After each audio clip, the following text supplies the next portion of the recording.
स्वागत है बच्चों आपका अपने YouTube चैनल प्रिपेज पर। आज की इस वीडियो में हम जो मंगलेश डबराल जी की कविता है संगतकार, उसी का पार्ट 2 पढ़ेंगे। पार्ट 1 में आपने देखा कैसे संगतकार एक मुख्य गायक को संगीत गाते समय जब वह खो चुका होता है, सुर और ताल को छोड़ देता है, एक सीमा लांघ जाता है, उस समय संगतकार उसको याद दिलाता है कि अब आप वापस आइए, अपनी उन पंक्तियों को पूरा कीजिए, और इसका पता श्रोता को भी नहीं चल रहा होता है। एक प्रकार से अप्रत्यक्ष रूप से संगतकार मुख्य गायक का बहुत बड़ा सहयोग करता है। कि किस तरीके से संगतकार सहयोग करता है, इसको बताने के लिए ही ये कविता मंगलेश डबराल जी ने लिखा है। आइए इस वीडियो में हम उसी के आगे की चर्चा करेंगे कि क्या कुछ संगतकार और करता है मुख्य गायक के साथ, कितना सहयोग करता है। ठीक, आगे चलते हैं और वीडियो को शुरू करते हैं। तार सप्तक में जब बैठने लगता है उसका गला, प्रेरणा साथ छोड़ती हुई उत्साह अस्त होता हुआ। ये उस समय का पल है जब जो मुख्य गायक होता है, जो गायक होता है, वो गाते गाते बहुत आगे बढ़ जाता है।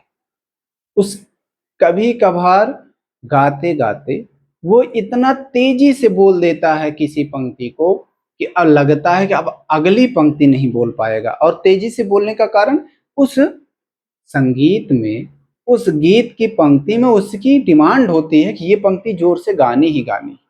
तो वहीं पर क्या, तार सप्तक में जब बैठने लगता है उसका गला, ये तार सप्तक जो है ना, ये एक विधा है संगीत की, गाने की।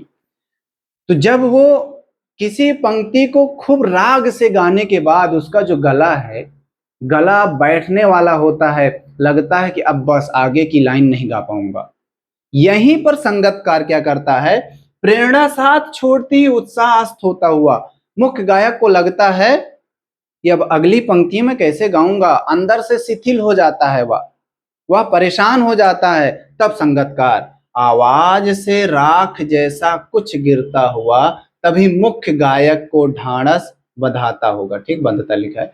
कहीं से चला आता है संगतकार का स्वर, जब उसकी आवाज गिरने लगती है, जब वह अब गाने की स्थिति में नहीं होता है कि अगली पंक्तियों को गा करके श्रोता को सुना सके, यहीं पर संगतकार गायक को सहयोग करता है। और सहयोग कैसे करता है, देखिए, कभी कभी वह यूं ही दे देता है उसका साथ, यह बताने के लिए कि वह अकेला नहीं है, और यह कि फिर से गाया जा सकता है गाया जा चुका राग। समझ रहे हैं ना, जब गायक मुख्य पंक्तियों को गाते समय एक स्वर देता है और उस स्वर के अनहद में चला जाता है, खूब रम जाता है, और जो गला है उसका जवाब दे देता है, क्योंकि गीत की पंक्तियों की डिमांड ही यही थी, मांग यही थी कि इसको थोड़ा उच्च स्वर से गाया जाए। इस उच्च स्वर से गाने की दशा में जब उसका गला बैठ जाता है, ऊर्जा उसकी समाप्त हो रही होती है, अंदर से शिथिल हो चुका होता है वह, अब आगे की पंक्तियां मैं नहीं गा पाऊंगा। यहीं पर संगतकार फिर उन्हीं पंक्तियों को दोहराता है, अपनी राग से उनको गाता है। तब तक उस मुख्य गायक को समय मिल जाता है और श्रोता को भी लगता है खूब अच्छा गीत है। यहीं पर वो उसका सहयोग करता है, श्रोता को पता नहीं चलने देता है कि जो मुख्य गायक है अब वह थोड़ा सा आराम कर रहा है, अपने गले को आराम दे रहा है। और यहाँ पर उसका आत्मविश्वास जो कि वो खो चुका होता है, संगतकार फिर से जगाता है कि नहीं, आप आगे गाएंगे, और उन पंक्तियों को दोहराता हुआ उन्हें एक बल देता है कि आप आगे की पंक्तियों को गाइए। ये वाली बात यह है कि यह बताने के लिए कि वह अकेला नहीं है, मुख्य गायक को प्रेरणा देता है कि आप अकेले नहीं हैं, मैं हूं, सहयोग करूंगा। और यह कि फिर से गाया जा सकता है गाया जा चुका राग, और जो मुख्य गायक सोच रहा होता है कि अब तो पंक्तियां मैं नहीं गा पाऊंगा, अब तो ये बीच में ही रोकना पड़ेगा। यहीं पर उसको विश्वास दिलाता, नहीं आप हारिए मत, आप आगे बढ़िए, आप उन पंक्तियों को फिर से गा सकते हैं। तो प्रस्तुत पंक्तियों में कवि जी ने उस समय का वर्णन किया है जब मुख्य गायक गाते हुए किसी उच्च स्वर को गाने के बाद अपना आत्मविश्वास खो बैठता है, उसका गला जवाब दे देता है कि अब अगली पंक्तियां नहीं गा सकते हैं। उस स्थिति में संगतकार उसका सहयोग करता है, उनकी गाई हुई पंक्तियों को धीरे धीरे दोहराते हुए गुनगुनाता है, जिससे कि उसको आत्मविश्वास जाग उठे उस गायक का, और वह फिर से अगली पंक्तियों को अपना एक नया रूप दे और अपने स्वर के साथ श्रोता को लुभा सके। यहीं पर गायक को विश्वास दिलाता है संगतकार कि अब आप अकेले नहीं हैं, हम आपके साथ हैं और आपका सहयोग करेंगे, आप हारिए मत। समझ में आया? अभी हम आपको जो समझाए उसका जो लिखित रूप है, जो कि मेरा, अब समझ लीजिए रूटीन है, ये रूटीन ने मेरी आदत कहिए, ये लिखित रूप में आपको ये देखिए आपके सामने है यहाँ पर, ठीक है ना।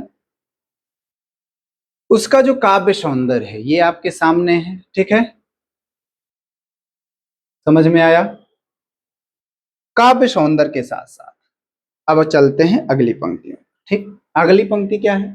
और उसकी आवाज में जो कि एक हिचक साफ सुनाई देती है या अपने स्वर को ऊंचा ना उठाने की जो कोशिश है उसे विफलता नहीं, उसकी मनुष्यता समझा जाना चाहिए। यहाँ पर कवि ने संगतकार के लिए धन्यवाद ज्ञापित किया है। धन्यवाद कैसा? जब मुख्य गायक गाते समय किसी उच्च स्वर को गाने की लालसा में श्रोता को उस उच्च स्वर के साथ गीत सुनाने की चाह में खुद ही फंस जाता है और उसका गला जवाब दे देता है कि अगली पंक्तियां मैं नहीं गा पाऊंगा। उस स्थिति में जब संगतकार उसको सहयोग देता है, उनकी उन गाई हुई पंक्तियों को गुनगुनाता है और फिर विश्वास दिलाता है कि आप डगमगाइए मत, आप डरिए मत, अपना आत्मविश्वास जगाइए, और उनको बल देता है कि आगे की पंक्तियां को आप गाइए। उस समय संगतकार की जो आवाज होती है उसकी आवाज में एक हिचक साफ सुनाई देती है। इसका मतलब संगतकार उसको और बहुत अच्छे से नहीं गाता है, संगतकार केवल और केवल मुख्य गायक की जो पंक्तियां होती हैं उनको पूरा करने का प्रयास करता है। ये उसकी कमी नहीं होती है, अपने स्वर को ऊंचा ना उठाने की जो कोशिश है, यहाँ पर जो संगतकार है वो मुख्य गायक के द्वारा गाई गई जो पंक्तियां हैं उनको बहुत अच्छे से नहीं गाता है, जिससे कि मुख्य गायक की जो गाने की क्षमता है उसको कोई आकलित कर सके, उसकी कोई जो है अंदाजा लगाए। यहाँ पर जो संगतकार होता है वो केवल सहयोग की अपेक्षा से उन पंक्तियों को गुनगुनाता है, उनको मुख्य गायक के स्वर से ऊंचा नहीं होने देता है, जिससे कि मुख्य गायक की जो वहां पर प्रदर्शन करने की क्षमता जो वो लोगों को लुभान्वित कर रहा है वो बरकरार रहे। ये उसकी विफलता नहीं है, किसकी? संगतकार की, बल्कि ये तो उस संगतकार की महानता है कि वह जानता है, उसको ज्ञान भी है, वह उन पंक्तियों को अच्छे से गा भी सकता है, इसके बावजूद वह मुख्य गायक के सामने कभी भी खुद को श्रेष्ठ नहीं लगवाता किसी को, श्रोता को ये नहीं समझने देता कि कोई और भी है।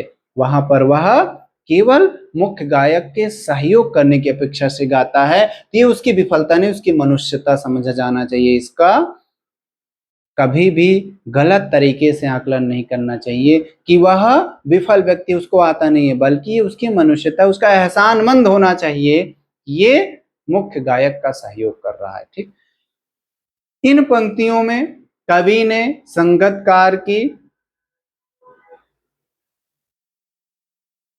जो सहयोग करने की भावना है कवि की, गायक की, उसको बताते हुए यह बताया है कि यदि वह सहयोग करने की अपेक्षा से अच्छा प्रदर्शन नहीं करता है, मुख्य गायक से कहीं अधिक अच्छा नहीं गाता है, तो ये उसकी विफलता नहीं, ये उसकी मनुष्यता है, ये उसके अंदर एक अपनापन है जो कि मुख्य गायक के लिए है। वह उनको सहयोग करना चाहता है। इसके लिए मुख्य गायक को उनका एहसानमंद होना चाहिए कि यहाँ पर उनके द्वारा ही, किसके द्वारा, संगतकार के सहयोग से ही वह अपने गीत को अंतिम चरण तक ले गया। ठीक, उम्मीद करता हूं ये आपको समझ में आया होगा। ठीक है ना।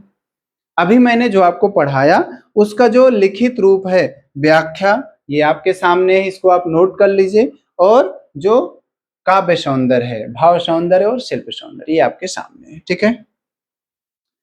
उम्मीद करता हूं ये विश्लेषण, ये व्याख्या आपको समझ में आई होगी। इसको आप पढ़ते रहिए, दोहराते रहिए। और यदि आपने इसका पार्ट 1 नहीं देखा है तो जाइए प्लेलिस्ट पे, पार्ट 1 मौजूद है, उसको भी आप देखिए। अपनी पढ़ाई को मजबूत करते रहिए। मिलता हूं आपसे अगले वीडियो में, तब तक के लिए आपको धन्यवाद।